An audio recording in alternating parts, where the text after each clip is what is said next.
لیلۃ القدر کی فضیلت اور اس کے مسائل۔ لیلۃ القدر میں عبادت گزشتہ گناہوں کی مغفرت کا باعث ہے۔ عن ابی ہریرہ ان رسول اللہ صلی اللہ علیہ وسلم قال من قام لیلۃ القدر ایمانا واحتسابا غفر له ما تقدم من ذنبه متفق علیہ۔ حضرت ابو ہریرہ رضی اللہ عنہ سے روایت ہے کہ نبی اکرم صلی اللہ علیہ وسلم نے فرمایا، جس نے لیلۃ القدر میں ایمان کے ساتھ ثواب کی نیت سے قیام کیا، یہ جو قیام کا لفظ ہے یہ قابل غور ہے، اس کے گزشتہ گناہ معاف کر دیے جاتے ہیں۔ تو آخری راتوں کی بہترین عبادت طویل نمازیں ہیں، لمبا قیام ہے۔ اسے بخاری اور مسلم نے روایت کیا ہے۔ یہ الگ بات ہے کہ جن لوگوں کو نماز نہ پڑھنا ہو پھر وہ بیٹھ کے کچھ ذکر اذکار کرتے رہیں، لیکن ساری نیکیوں میں سے بہترین نیکی جو اس رات میں کی جا سکتی ہے وہ طویل قیام۔ لیلۃ القدر کی سعادت سے محروم رہنے والا بہت ہی بد نصیب ہے۔ عن انس بن مالک رضی اللہ عنہ قال دخل رمضان فقال رسول اللہ صلی اللہ علیہ وسلم ان هذا الشهر قد حضركم وفيه ليلة خير من 1000 شهر من حرمها فقد حرم الخير كله ولا يحرم خيرها الا محروم۔ رواہ ابن ماجہ۔ حضرت انس ابن مالک رضی اللہ عنہ سے روایت ہے کہ رمضان آیا تو رسول اللہ صلی اللہ علیہ وسلم نے فرمایا، یہ جو مہینہ تم پر آیا ہے اس میں ایک رات ایسی ہے جو 1000 مہینوں سے بہتر ہے۔ جو شخص اس کی سعادت حاصل کرنے سے محروم رہا وہ ہر بھلائی سے محروم رہا۔ یعنی جس نے یہ چانس مس کر دیا کہ ایک رات کی عبادت 1000 مہینوں کی عبادت سے بہتر، تو پھر اس نے کتنا بڑا موقع ضائع کیا، کتنا بڑا نقصان کیا۔ نیز فرمایا لیلۃ القدر کی سعادت سے صرف بد نصیب ہی محروم کیا جاتا ہے، یعنی جو قسمت والے ہیں وہ اس کو پا لیتے ہیں اور باقی محروم رہ جاتے ہیں۔ اور پاتا کون ہے؟ جو کوشش کرتا ہے، جو محنت کرتا ہے، جو طلب رکھتا ہے۔ لیلۃ القدر رمضان کے آخری عشرے کی طاق راتوں میں تلاش کرنی چاہیے۔ عن عائشہ رضی اللہ عنہا ان رسول اللہ صلی اللہ علیہ وسلم قال تحروا لیلۃ القدر فی الوتر من العشر الاواخر من رمضان، رواہ البخاری۔ حضرت عائشہ رضی اللہ عنہا سے روایت ہے کہ رسول اللہ صلی اللہ علیہ وسلم نے فرمایا، رمضان کے آخری عشرے کی طاق راتوں میں لیلۃ القدر کی تلاش کرو۔ اسے بخاری نے روایت کیا ہے۔ تو اس سے کیا پتہ چلتا ہے کہ خاص طور پر طاق راتوں میں اہتمام کے ساتھ عبادت ہونی چاہیے اور صرف 27ویں پر ہی اکتفا نہیں کرنا چاہیے۔ رمضان کے آخری عشرے میں بہت زیادہ عبادت کرنی چاہیے۔ رمضان کے آخری عشرے میں اپنے اہل و عیال کو عبادت کے لیے خصوصی ترغیب دلانا مسنون ہے، یعنی صرف خود نہیں، بچوں کو، گھر والوں کو، اوروں کو بھی اس کی طرف توجہ دلائیں، جیسے میں آپ کو توجہ دلا رہی ہوں۔ عن عائشہ رضی اللہ عنہا قالت کان النبی صلی اللہ علیہ وسلم یجتہد فی العشر الاواخر ما لا یجتہد فی غیرہ، رواہ ابن ماجہ۔ حضرت عائشہ رضی اللہ عنہا فرماتی ہیں کہ رمضان کے آخری عشرے میں نبی اکرم صلی اللہ علیہ وسلم باقی دنوں کی نسبت عبادت میں زیادہ کوشش فرماتے۔ اگر لفظی ترجمہ دیکھیں تو زیادہ فورسفل ہے۔ یجتہد، آپ کوشش کرتے، محنت کرتے، فی العشر الاواخر، آخری عشرے میں، ما لا، جو نہیں، یجتہد، وہ کوشش کرتے تھے، فی غیرہ، اس کے سوا کسی اور میں۔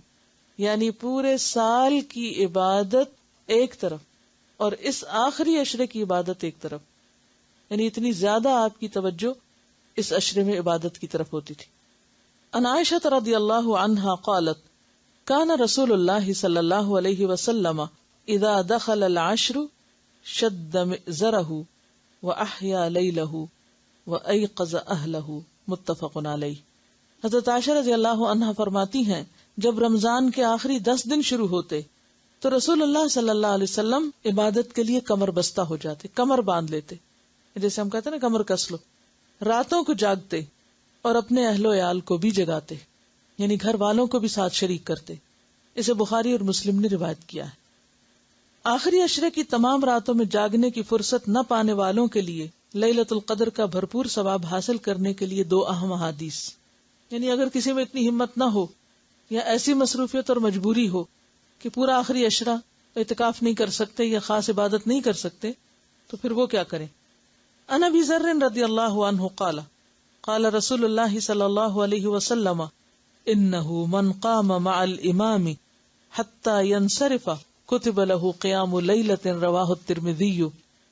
حضرت ابو ذر رضی اللہ عنہ کہتے ہیں رسول اللہ صلی اللہ علیہ وسلم نے فرمایا جس نے رمضان میں امام کے واپس ہونے تک امام کے ساتھ قیام کیا یعنی با جماعت تراویح ادا کی، اس کے لیے ساری رات قیام کا ثواب لکھا جائے گا۔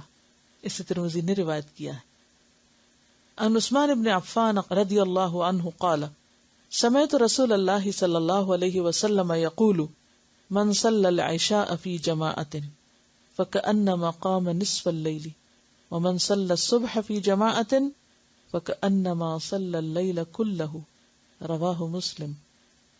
حضرت عثمان بن عفان رضی اللہ عنہ کہتے ہیں میں نے رسول اللہ صلی اللہ علیہ وسلم کو فرماتے ہوئے سنا جس نے عشاء کی نماز با جماعت ادا کی اس نے گویا نصف رات قیام کیا، اور جس نے نماز عشاء با جماعت ادا کرنے کے بعد صبح کی نماز با جماعت ادا کی اس نے گویا ساری رات قیام کیا۔ اسے مسلم نے روایت کیا۔ رمضان المبارک میں رسول اللہ صلی اللہ علیہ وسلم کثرت سے تلاوت قرآن اور انفاق فی سبیل اللہ فرمایا کرتے تھے۔ یعنی نماز کے بعد دو مزید نیکی کے کام کیا ہیں؟ قرآن کا کثرت سے پڑھنا، اور تلاوت کا معنی آپ سمجھتے ہیں اچھی طرح، اور انفاق فی سبیل اللہ کرنا، یعنی تلاوت سے مراد صرف ختم پہ ختم کرتے جانا نہیں بلکہ سمجھ سمجھ کے پڑھنا بھی۔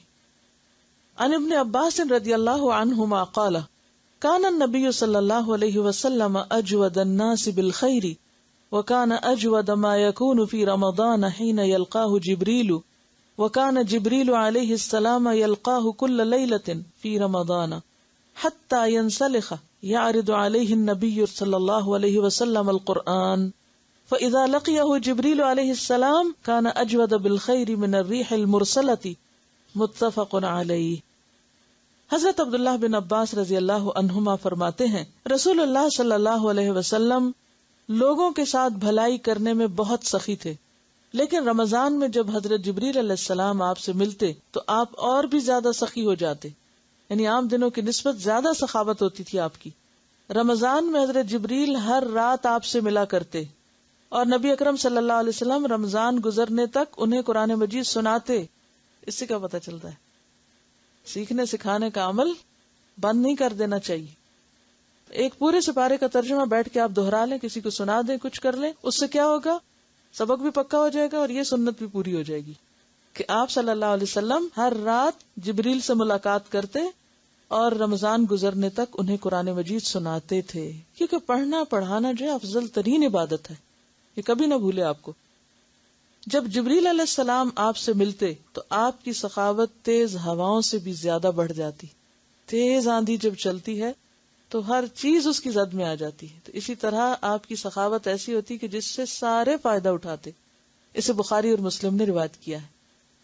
لیلۃ القدر میں یہ دعا پڑھنا مسنون ہے، یعنی خاص طور پر ہر رات نمازوں کے درمیانی وقفے میں اٹھتے بیٹھتے کثرت سے یہ دعا پڑھے۔ عن عائشہ رضی اللہ عنہا قالت قلت یا رسول اللہ صلی اللہ علیہ وسلم ارأیت ان علمت ای لیلۃ لیلۃ القدر ما اقول فیہا قال قولی اللہم انک عفو تحب العفو فاعف عنی، رواہ الترمذی۔ حضرت عائشہ رضی اللہ عنہا سے روایت ہے میں نے پوچھا یا رسول اللہ صلی اللہ علیہ وسلم اگر میں شب قدر پالوں تو کون سی دعا پڑھوں؟ نبی اکرم صلی اللہ علیہ وسلم نے فرمایا کہو یا اللہ تو معاف فرمانے والا ہے، معاف کرنا پسند کرتا ہے، لہٰذا مجھے معاف فرما۔ اسے ترمذی نے روایت کیا ہے۔ اور اس میں آپ دیکھیے کہ جیسے افضل ترین عبادت اگرچہ لمبی نماز ہے یا پھر یہ کہ با جماعت تراویح ہے، لیکن بعض اوقات ایسا ہوتا ہے انسان تھک بھی جاتا ہے، یعنی کہ کھڑے ہو کے آپ نے طویل نماز پڑھی، پھر آپ بیٹھ گیا، بیٹھ کے کیا پڑھیں؟ پھر آپ قرآن پڑھنا شروع کر دیں، پھر آپ کھڑے ہو کے نماز پڑھیں، اور جو ناظرہ قرآن ہے وہ نمازوں میں پڑھ لیں، اور بیٹھنے کے وقفے میں ترجمے کے ساتھ دہرا لیں، حق تلاوت ہی کریں۔ اور اس کے علاوہ پھر دعائیں مانگیں، ہر قسم کی دعائیں، لیکن خاص طور پر یہ دعا اللہم انک عفو تحب العفو فاعف عنی،